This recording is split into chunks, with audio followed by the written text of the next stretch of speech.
All right, so today we will be discussing the diffusion of innovation theory. Just a little synopsis of what it is. It is the spread of an innovation that is perceived as new, or more so, it studies the spread of that innovation. It is a tool that's primarily used for social change within the community. It more importantly explains how, why, and at what rate these new ideas or innovations are adopted by that community. Just some key attributes that are that go with a good diffusion of innovation theory. We have perceived relative advantage, compatibility, complexity, demonstratability, clarity of results, cost, reversibility, persuasiveness, and reinvention. All these are from the textbook, as I cited below, Sharma, 2021. All right, now that we know a little bit, let's apply it. We have this prompt about Molly. She's a student at a college in Northeast Georgia. She works at the campus fitness and wellness center. She's helped develop this yoga and meditation program, but it seems that a VR option has come. With that VR option, users will be required to buy a headset, so it'll be like $200 for one that's used for the cell phone, or $400 for a standalone one. And then the program itself is about $50. She wants to use the diffusion of innovation theory to promote the use of that meditation VR among students in her school, but she needs a little help. So we're just going to go through these 4 questions of what she has doubts with and see if we can apply that theory to help her. So first one was, does meditation VR present a perceived relative advantage of innovation to the user? So we got to look at our target audience first. We're looking at college students. So first start college students, I think about cost effective, well, at least for myself. So I said no. In monetary terms, sure, you may have to drive back and forth to the classes, but all in all, if I have to drop $250 to $450, which again, if I'm a college student, I'm a full-time student, probably working a part-time job. I don't have that kind of money to just be dropping on technology, so it's not really cost efficient for me. And a lot of the times people join these fitness classes to be a part of that community and like build interpersonal relationships, which is something that you can't really do in VR because you can pretty much do that at home in your living room.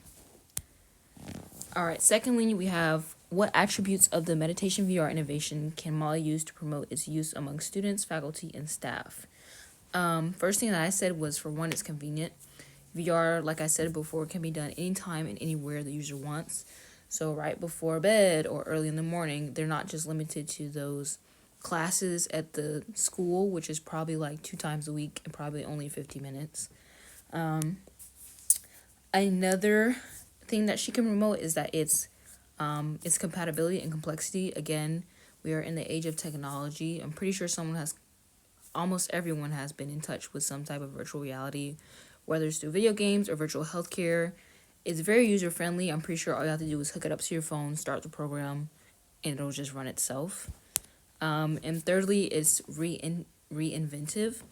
Again, technology is here for us to make life just a little bit easier. And I'm sure with VR, your settings can be personalized to what you like. So if you like white noise playing in the back, or if you like nature backgrounds when you're doing meditation, and not just that regular class setting with a bunch of sweaty people, that is very good. Or one thing to promote when we're talking about VR, it's very personable, or can be personalized. All right, the third question was, which opinion leaders and or change agents can she use to promote meditation VR at her college? Today's age, young people don't really look at politicians, so we can kind of scratch out the idea. For one, as far as credibility, I would probably maybe sort of look for professors or researchers in the exercise science concentration, since they know more so about exercise and the effect of it on your health or mental health. We can even go as far as a technology major. Even so, they could be a student or a professor. For students specifically, I would probably listen to someone who's more relatable. So maybe like president of the Student Government Association, or even as far as a famous athlete at the school, we tend to look at influencers or people who or people who seem to have power. So those last two options will probably work better because they are more relatable to the student. Last question was, what strategies can she use to entice early adopters and early majority in adopting the innovation of meditation VR? These strategies pretty much apply to almost everyone, but first two are specifically for early adopters. How-to manuals or videos, or information sheets on implementation.